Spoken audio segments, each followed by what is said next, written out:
So we open with Martell saying he doesn't want to be back with Melody. Yes, you do, because she ran your life and she ran it well. But you had to self-sabotage. Back with Melody, she says, now look, Wanda, you gonna be acting like you pro me and Martell, but then you following his husband and liking all of her posts. Wanda said, look, I'm not your friend. Tisha don't follow her because that's your friend. I just said the heifer was nice looking. And Destiny said, as a woman, I have a problem with that. You could have kept that to yourself, Wanda. You could have kept it to yourself. Back with the menses, we get to talking about, okay, who gonna get married again? Because Maurice said, well, you know, all three of us have been married twice. Marceau said, oh no, I'm gonna stay married because nobody wants to look at this face. But back with the women, Melody says, you know, Wanda, I don't think it's healthy that these older women encourage younger women to stay in relationships that are toxic and killing them on the inside. And Wanda said, well, how is it killing you on the inside? You see, Wanda, you don't understand what it is to have actual self-worth because you weren't able to pass it down to your daughter. So you didn't have it yourself. Melody has self-worth and she realized that she deserves a husband who's not going to have outside babies on her. She deserves that. Scallop head and all. Wanda said, now Heifer, you was doing the sister wife thing for 5 years, so if you was cool with it for 5 years, what's another 10? Let's be real. Let's be honest. And Melody said, well, for 2 years I didn't know about it. Yeah, but once you knew, you still put up with it. Oh my goodness, Wanda got a confessional. Why Wanda look better and younger than her own daughter? That's sad, Tish. That's sad. So Mel's like, you know what? I can't deal with you if you ain't team wife. So I'm gonna get up out of here before I get to cussing your ass out. And then Tish starts whining and moaning. But child, we done got Wanda wound up and now she going in on Kimmy. You giving Tisha the blues. Tisha gives herself the blues. Wanda said, I know Mel will take his butt back. Why? I don't think she will. I think Mel done. That baby did it. Kimmy said, look, Wanda, you only care about you and Tisha's feelings. I ain't hurt the heifer. Yeah, I made a statement that she's needy, because she is needy, and I ain't got that much to give the heifer. Kimmy said, look, I ain't even gotten in her butt real good, because I know she too sensitive to take it. But you dog me out, she dogs me out, I ain't done nothing to either you heifers. So Wanda says, well, look, I see you on social media, and Kimmy said, what do you see on social media? I never talk about you. Tell me what you see. Tell me what you see. You better tell me, heifer. You don't see nothing but the trouble you cause, Wanda. Oh, Lord, Melody's releasing another song, doing a music video, and she gonna come out with the EP? I guess I should come out with the EP then. Hell, everybody doing it. Mel gonna say, Martell thinks all my songs are about him. Well, sweetie, your next song is called Side Chick of the Year. So it clearly is. So Destiny dropped by the studio, and they get to talking about Tiffany being so upset because Maurice dressed her down about speaking on his child. Destiny said, yeah, if that heifer had some sidebar conversations rather than being a messy heifer, she might not be in tears at a party. Destiny said, the heifer didn't cry over telling my business. And Mel gonna say, well, you were aggressive with her. She wasn't, I would say she was curt, but not aggressive. But she was curt. Destiny getting sick of Mel calling her aggressive, and I'm getting sick of it too. It's very nice nasty. But now we got Tiffany whining. Kimmy and Maurice, the whole situation was a lot. You putting out a child's business was a lot too. They really over here whining after they done put out a child's business. We were blindsided. Like they were blindsided when you put out a child's business. Now they gonna talk about they married. Well, you know, he really mad because I've spilled the beans to Kimmy and Kimmy didn't know because he don't communicate with her. That's really why he upset they don't communicate. Well, if you weren't communicating a child's business, you wouldn't be in this mess. Child, now we got Martell and he done found somebody else who actually has a business license that he can work with since he can't get one on his own because he's a felon. Martell said, I had to go to the investor for the 47 acres and let them know I'm the one who put in the most work on this, so they gonna let me build the first 44 houses since Chris gonna offer a position to Mel. I brought you in and you gonna double cross me. However, at Tisha's hovel, her mama comes by to start some mess. Wanda said, you know, I was trying to get Melody and Martell back together. Tisha said, why? That's not your job. Why don't you watch my children? Make yourself useful. And then I was talking to Kimmy, and Kimmy wanted to go head to head with me, and she got so hyper, she was slamming on the table, shut the fuck up. No, she said, if you don't have any evidence, shut up with your lies. Now, she did say that, and you need to shut up, and you two grown women, so I don't know why, Tish, you getting mad. That ain't her mama. Your mama deserves respect from you, not from me. Let her know, Kimmy. T says, okay, look, I ain't mad at Kimmy or Mel no more, so I don't need you fighting my battles for me, because there ain't no battles to be fought. Now, what did you say to Kimmy to get her to pop off? Because I know you, heifer. I can't believe it. Tish then got a little bit of a backbone with her mama. She said, look, you like to argue. I don't want to be bothered no more. I'm trying to be in a good place on the show. Oh, my goodness. Tish. So let me get this straight. Your big ugly told you he wanted Mel to be an ambassador for the brand, but you gonna say, oh, I didn't know he met with her? Mel don't want nothing to do with your big ugly. She don't want not a whiff of that man. Girl, boom. That was purely business. Product placement. And speak of the devil, out walks her big ugly. And he said, oh, Wanda, thank you for not coming in the house. He ain't shit, but neither is she. So they start grilling him. Well, hold on. When did you give her this wine? How'd she get the wine? Did you meet up with her? Because if you met up with her and didn't tell me, that's the issue. This is full free press and promomo. Heifer act like you know. He said, okay, so if I met up with her and gave her some wine, what exactly is going to be the consequence? He said, well, wait a minute. Who told you I did what now? Oh, you heard from Wanda, who heard from Martell, and your mama's a known liar? No, I'm not giving you a direct answer because I'm not playing into this game of telephone. And if you don't trust me after 15 years, then heifer, you might need to get to stepping. Then Wanda gonna ask him, well, you really got a baby out there? He said, I might. You could be a side grandma. She said, your mama's the side grandma. Tish is trying to calm it down, but you didn't let Wanda run amok for too long. Wow, Tisha actually stood up for her husband. She said, you can't make those kind of jokes, Ma. That's not funny. I have two little girls that are looking up to me. You're disrespecting them. You're disrespecting my house. You're disrespecting my husband. And you're disrespecting me as your daughter. Good. She's done a little work on herself. Good for her.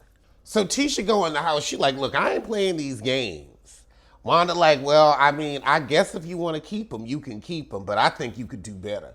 And Big Ugly said, well, you know what? If she can do better, then tell her to go out and find somebody who's going to put up with her mealy mouth, throw a rock, and hide her hand butt. Well, that was the shit.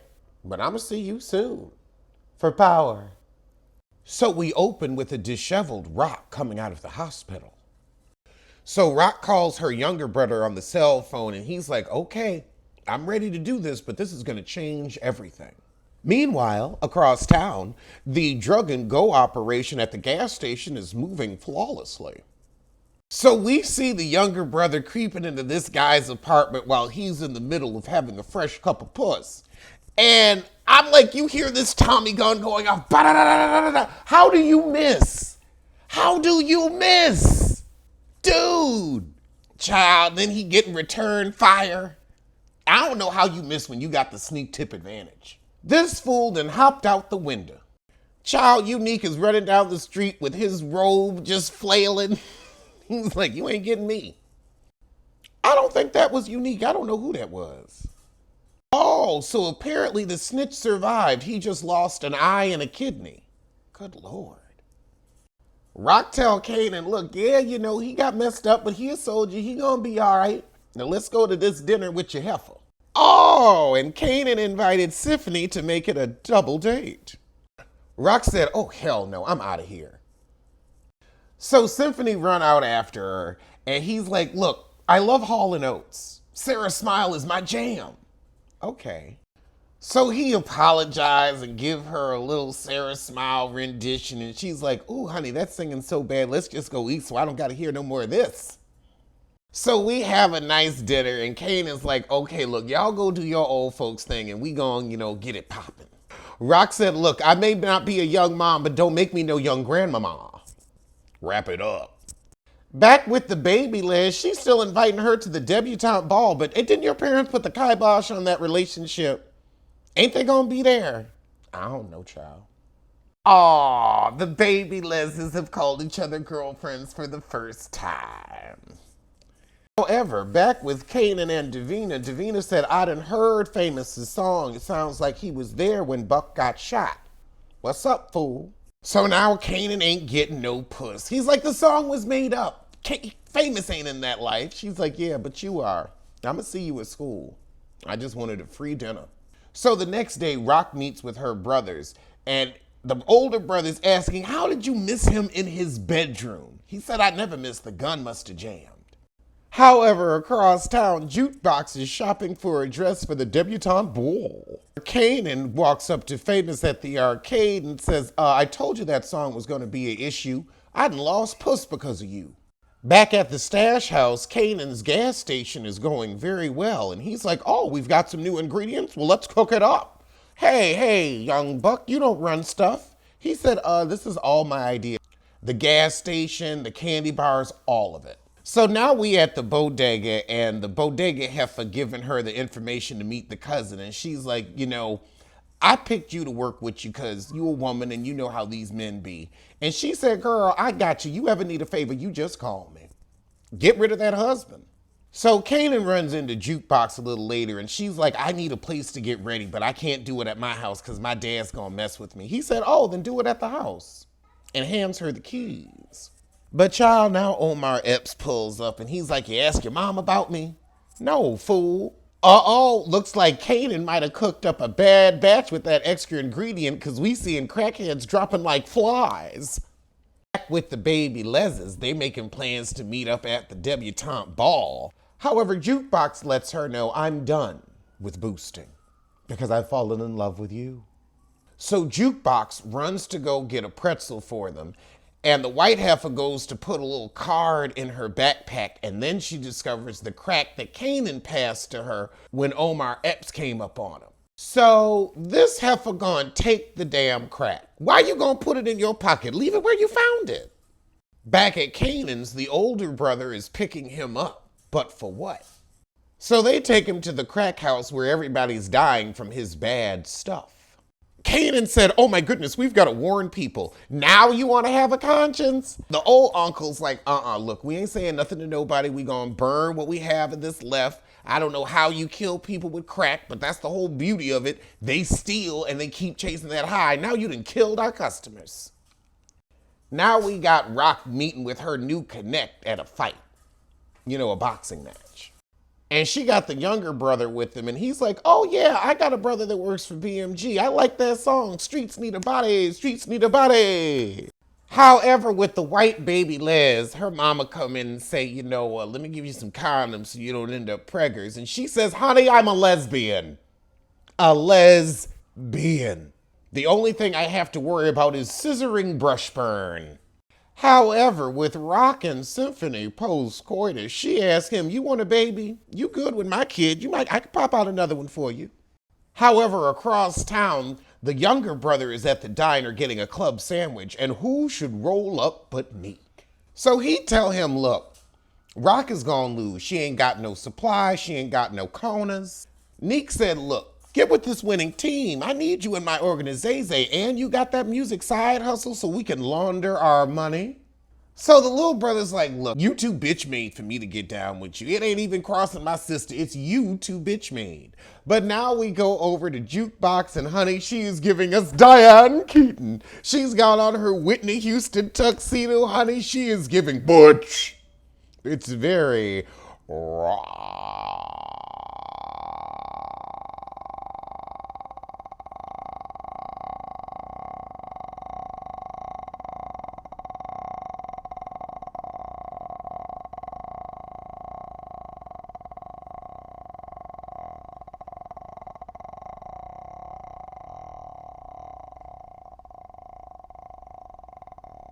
Dixon.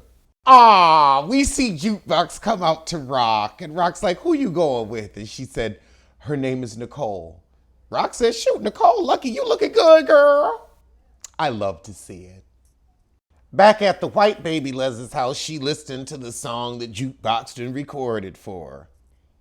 Oh, Lord, this heifer gonna take the crack. She's nervous about taking the photos with her family. She gonna take the killer crack. Good Lord. The white baby Les done fell out. This gonna break Jukebox's heart. And it might lead back to Jukebox because they're gonna be like, well, where'd you get the crack? So Jukebox outside the little venue and she just waiting for her heifer to come up, not knowing she done stole the killer crack. Well, that was the shit. That was good. That was good. All right, well, I'm gonna see you soon for something.